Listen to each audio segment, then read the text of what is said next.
Salutations, my name is Summer, and this is Cozy Reading with Quaker Cats. And I want to talk about all the books that I've read and what I'm currently reading. Sorry for the lighting, it's dreary here in Ohio, and it's like noon, so it's like the sun. I think this is all we're going to get today. Um, Also, I want to say happy birthday to Angie over at Literary Labors. I'll link her channel down below. We made a video and with Deanna at Pato the Reader, also the three of us, because tomorrow is Deanna and I's birthday. She's quite a bit younger than me, but we were born on April 13th. And Angie and I actually were born the same year, 1979. She's just one day before me. So happy birthday, Angie. Also, I want to mention Scott over at Scott Danielson. I'll link his channel down below. His birthday is the 15th. So yeah, that's somebody to keep in mind. And if you have a birthday coming up soon, or I know Amy at Zoe Beck, her birthday is next month. Anyway, let us know because I always enjoy being able to tell people happy birthday. Okay, um, so first things first, I listened to a, um, I can never say it right, dramatization of I Capture the Castle by Dodie Smith. It was only 2 hours long. That is one of Angie's favorite books. It's one that she recommended to me last year. And so I listened to it to just see, get a feel for it because, the book is, I think, a 400-page book. So it left out quite a bit. So I loved listening to it. So I'm going to definitely be reading the actual book soon. I finished Oathbringer by Brandon Sanderson. This is the third book in the Stormlight archive. I listened to this on audio. Um, it's quite small print. I loved it. I read Way of Kings and then I listened to Way of Kings in a reread. And then I listened to Words of Radiance and now I've listened to Oathbringer and I followed along with it. I I don't think I've ever read a series straight through like I'm doing this one. Usually I give it a year or I have to wait a year anyway because the next book to come out or like, Game of Thrones or A Song of Fire and Ice where we're still waiting. So I absolutely love this. I did not care for Dalinar, who was one of my favorites in this series. And in this book, Adolin quite got to me in a way that he hadn't in the other books. My favorites are always Wit and Lopin and now Lift. And I'm hoping to read. I got Edge Dancer from the library, so I'm hoping to read Edge Dancer this month, which is just it's a smaller. It's not like this. I do own Rhythm of War in a nice edition. So maybe I'll get to that in June, maybe. I love this. It's just continuing on with the story. I I appreciate Kaladin more. The first book, my favorite was Wit, and I think that was about it. I wasn't a fan of Shalon, and now I am. Now I'm a fan of pretty much everybody. Um, and yeah, we're getting to learn. Characters are growing, and we're getting to learn a lot of new characters and new struggles. And um, anyway, I don't want to say too much because this is the third book, but I have loved all of them. So I just did a buddy read with Jackie over at Jackie Lou's Book Queue. I hope that I got that right. Anyway, we did a buddy read through Boxer. This is Animal Dreams by Barbara Kingsolver. I absolutely loved it. This is up there with one of my favorites. I read Unsheltered last year and I really enjoyed that also. My two favorites by her are um, Prodigal Summer and Flight Behavior. But this is about a woman named Cody and her family. We learn about her sister, who's like 3 years younger than her, and her sister has gone off to help do almost like mission work and to another country. And yeah, Cody doesn't remember a lot of things from her past, her childhood, which I know quite a bit of people who don't remember things or don't remember things as they were when they were young. And it's about her relationships with her father, her sister, or and the community she grew up in. Barbara Kingsolver always has things about the environment, things that are going on, and how we need to, take care of the places we live in. So anyway, I absolutely loved it. I think Jackie really enjoyed it too, and I loved talking with Jackie. So yeah, we're going to be having more buddy reads next month. Okay, so this is Sharks in the Time of Saviors by Kauai Strong Washburn. I saw this on Yeri's channel, Drawn to Stories. Oh my gosh, this book. I listened to it and I don't know how it would have been for me to read it because I'm so horrible at pronouncing names or dealing with accents sometimes, and I'm not sure if that comes out in print. You know what I mean? Um, but the readers were just fantastic. I'm not even sure who they were. Oh, there was four of them. Tui Asua, G.K. Bose, Kaleo Griffith, and Jolene Kim. I don't know. Let me see their names there. Oh, they were just fabulous. So yeah, we go through the whole family.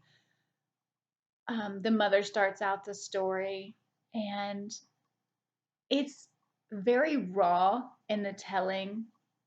It's brutally honest in the relationships.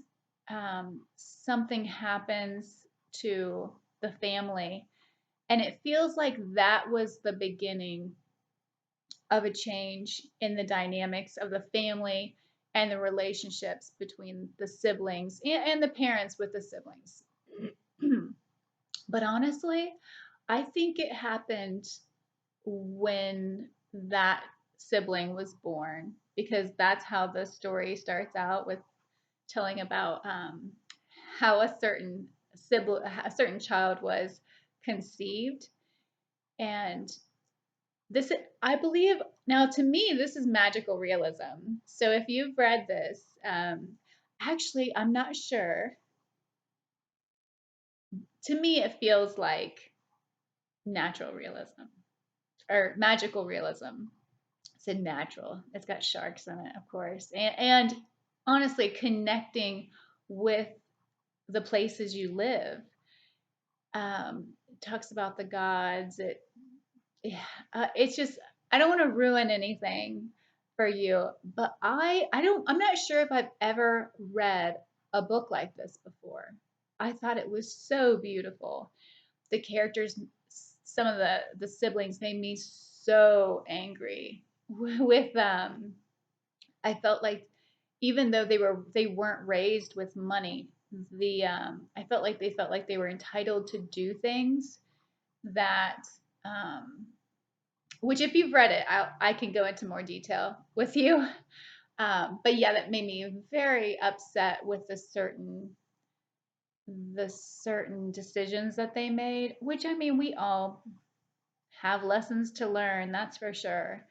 Um, but one of the children I felt like had huge growth that just got on my nerves when they were uh, growing up. Anyway, yeah, I loved, and even in saying that, I loved all the characters, even though I thought that some of them were so wrong in what they were doing. I still loved all of them, and I love the connection with the earth. And yeah, fantastic. I'm going to be giving it 5 stars on Goodreads. I'm just so horrible at telling people what books are about, I feel like. Um, okay, so it's more confusion. I have not finished this yet. This is what I'm now. These are books I'm currently working on. I've set this aside. I have like maybe 8 pages left to read because I feel like I need to reread this. I feel like there's things that I have missed in here. Number one, I'm not used to sci-fi, so I think I was focusing on what was going on and the places, like Terminus and um, the decisions that they were making, and the underlyings of lying, and it reminded me of a couple months ago I read The Sirens of Titan by Kurt Vonnegut. It reminded me of that. It reminded me of Hyperion. It had moments where I had that feeling of Hyperion, and also Bradbury's, what is that book called? I want to say something about Mars. Oh no. But a Ray Bradbury book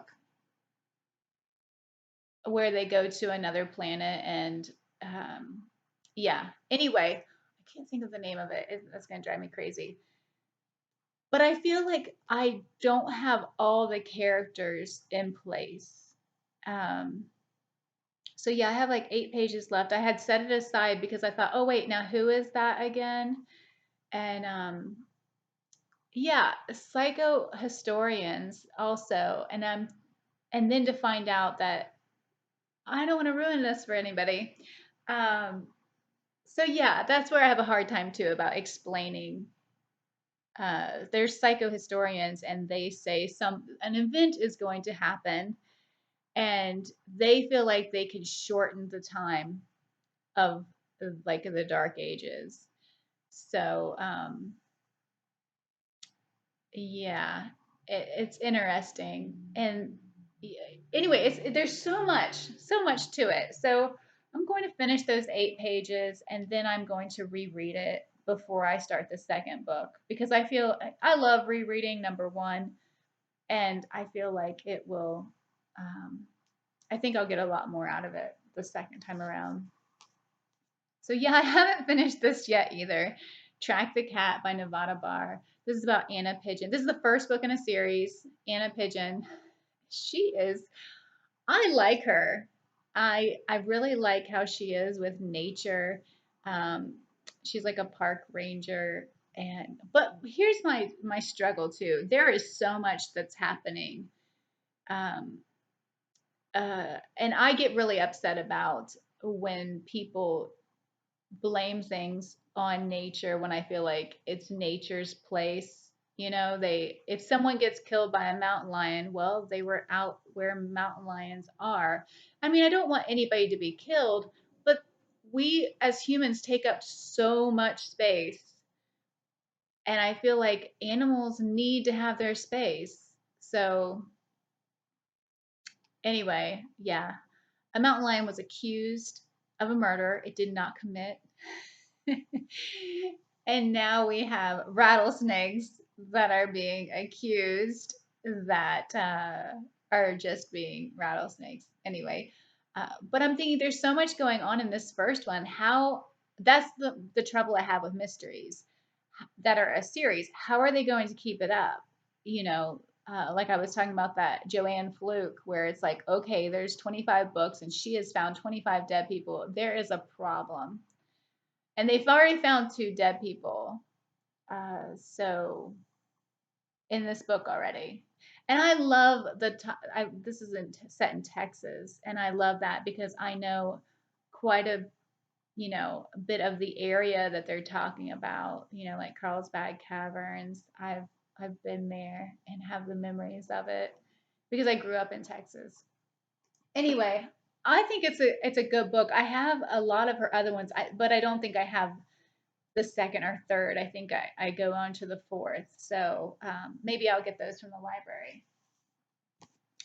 Oh my gosh, this book.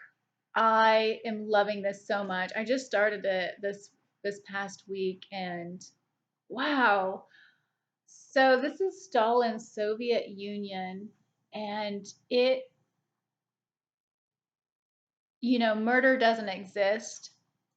So you can't say somebody was murdered because this is like considered paradise, and that's almost like treason.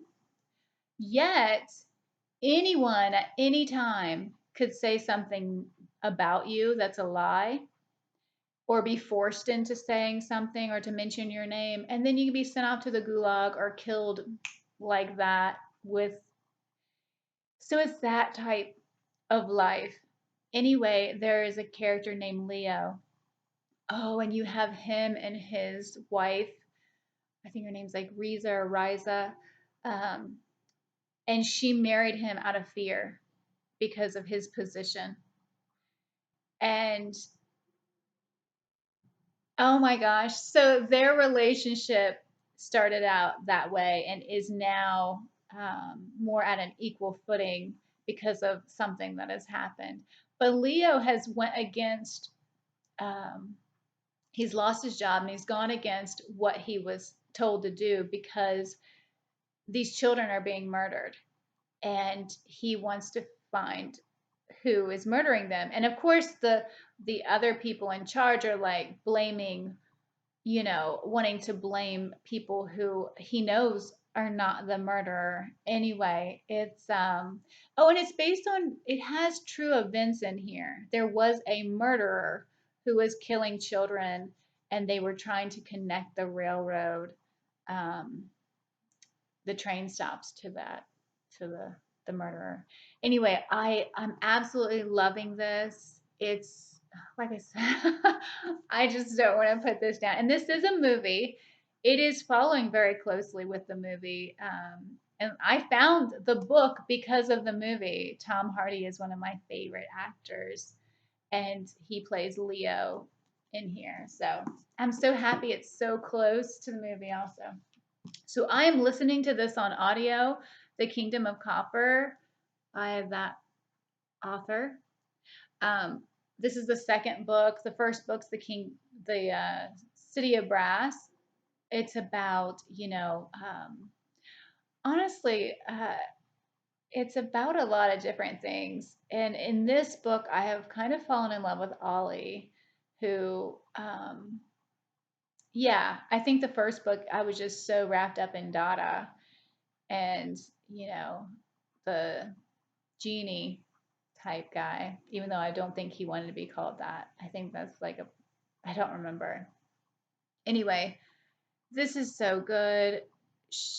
There's a lot of classes, and right now, Ollie, he was like the prince, so he is upper class, but he is all for the people.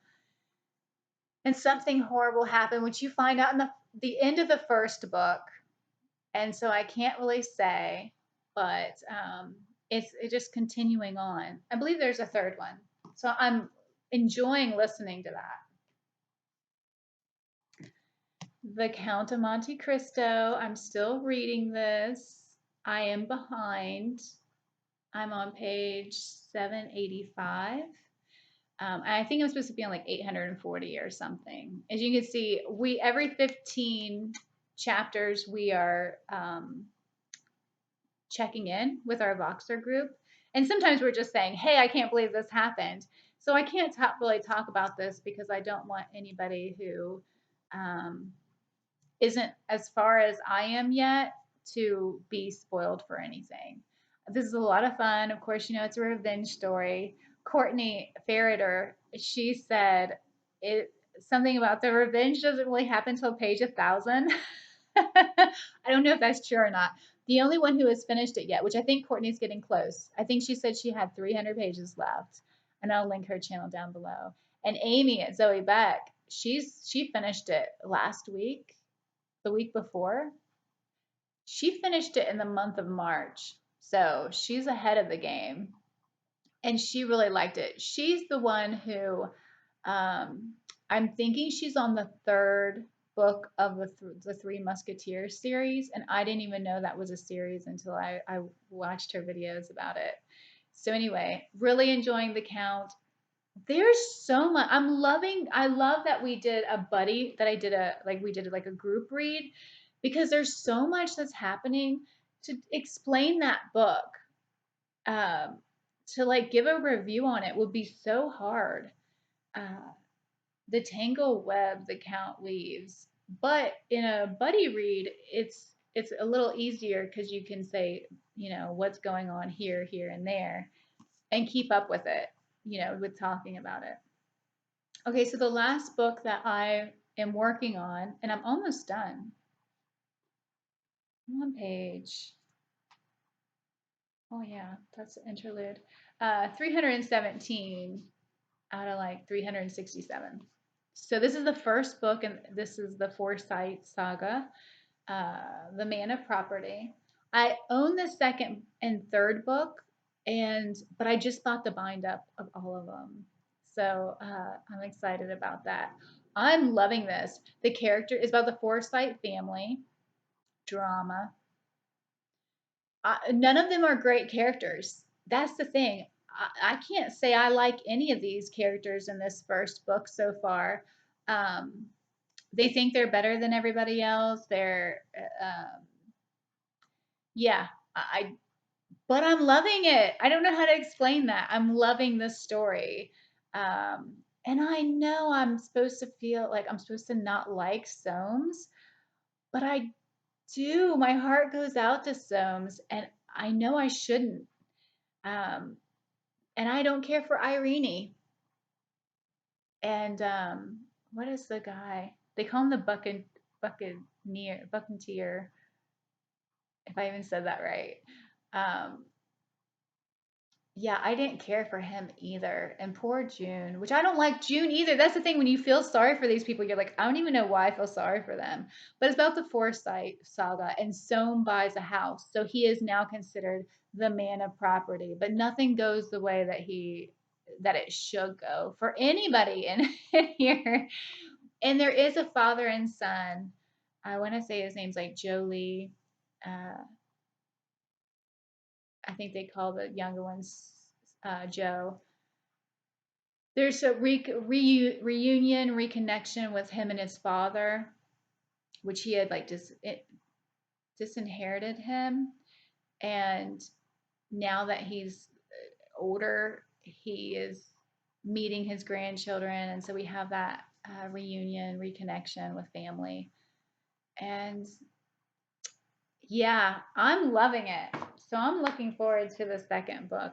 And I think I'm just going to go to the bind up since they're all there instead of reading the second and third. But it is nice to have too.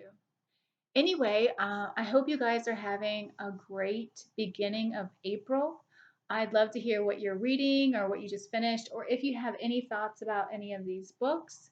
Hopefully, soon I will be back downstairs so you can see my kitty cats, because I don't know where Fenchurch is, but Randall and Sylvie and Mayfair and Rollo are in bed sleeping right now. So nobody, you don't get to see anybody. And I love it when my cats can show up in videos. So anyway, I hope everybody is having a great week. And thank you so much for watching. Bye.